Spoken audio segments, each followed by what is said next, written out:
Cases चालू आहेत. मागे सर इकडे शोषित दलित पीडित यांचे काम या ठिकाणी होत आहे. ओबीसी कल्याण मंत्री म्हणून ते त्या ठिकाणी काम पाहत आहेत. दिव्यांग कल्याण मंत्री म्हणून काम पाहत आहेत. दुग्ध विकास मंत्री आणि अपारंपरिक ऊर्जा मंत्री म्हणून काम पाहत आहेत. या ठिकाणी त्यांचे स्वागत जोरदार टाळ्यांच्या गजराने. ते आध्यात्मिक क्षेत्रातलं काम असो, सामाजिक क्षेत्रातलं काम असो, जोरदार टाळ्या झाल्या पाहिजे.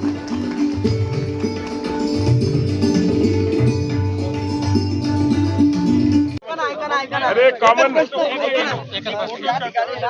एकच प्रश्न आहे. निवडणूक आयोग भाजपासाठी मतदान आज आरोप केलेला आहे राहुल गांधी की निवडणूक आयोगाने भाजपाची मतदानाची चोरी केलेली आहे.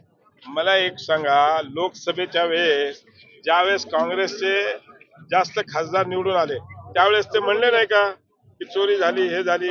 आज पराभव आल्यावर राहुल गांधींनी असं स्टेटमेंट आहे, अतिशय दुर्दैवी गोष्ट. दुसरी गोष्ट अशी आहे साहेब जवळपास 50 कोटी रुपयाचे विविध विकास कामांचे लोकार्पण आज राज्याचे मंत्री श्री अतुलजी सावे साहेब, श्री सावकारे साहेब या दोघांच्या हस्ते झालेले आहेत. त्यांच्या मनामध्ये सातत्याने धुळे नंदुरबार जिल्ह्यासाठी, हे मागे राहिलेल्या जिल्ह्यांना विकास करण्यासाठी आमच्या विभागातनं काय काय देता येईल, काय योजना देता येईल, अशा प्रकारचा विचार त्यांच्या मनामध्ये आहे. टेक्स्टाईल विभाग हा सगळा कॉटन कापूस पिकवणारा हा सगळा भाग आहे आणि म्हणून टेक्स्टाईलसाठी नवापूर असेल, नरडाणा असेल, धुळे असेल, या दोघे नंदुरबार आणि धुळे जिल्ह्यामध्ये टेक्स्टाईल विभागाच्या माध्यमातून, वस्त्र उद्योग विभागाच्या माध्यमातून अनेक यशस्वी प्रकल्प, महत्वाकांक्षी प्रकल्प करण्याचा निर्धार श्री सावकारे साहेबांनी केलेला आहे. पूर्वीच्या काळापासून दुग्ध क्षेत्रामध्ये आपला हा जिल्हा, धुळे जिल्हा नंदुरबार जिल्ह्याचं नाव होतं, त्याला गतवैभव प्राप्त करण्यासाठी, त्याचबरोबर नव्याने सोलारचे प्रकल्प पूर्ण महाराष्ट्रामध्ये बीड जिल्हा आणि धुळे जिल्हा नंबर 1. धुळे जिल्ह्यामध्ये सोलारचे जे अणुकिरण आहे, हे किरणांच्या माध्यमातून सर्वात पॉवरफुल किरण हे महाराष्ट्रामध्ये कुठे आहे तर धुळे जिल्ह्यामध्ये.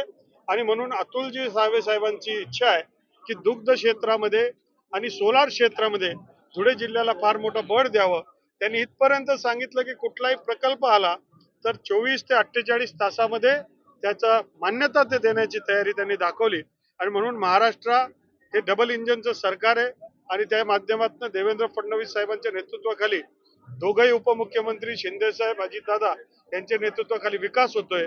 दोघं मंत्री खास धुळे जिल्ह्याच्या विकासासाठी आलेत आणि ते दोघं आल्यामुळे 2 हत्तींचं बळ आम्हाला त्या दोघांच्या माध्यमातून मिळालंय.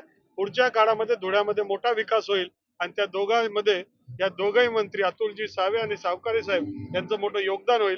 त्यांचंही मी मनापासून आभार व्यक्त करतो.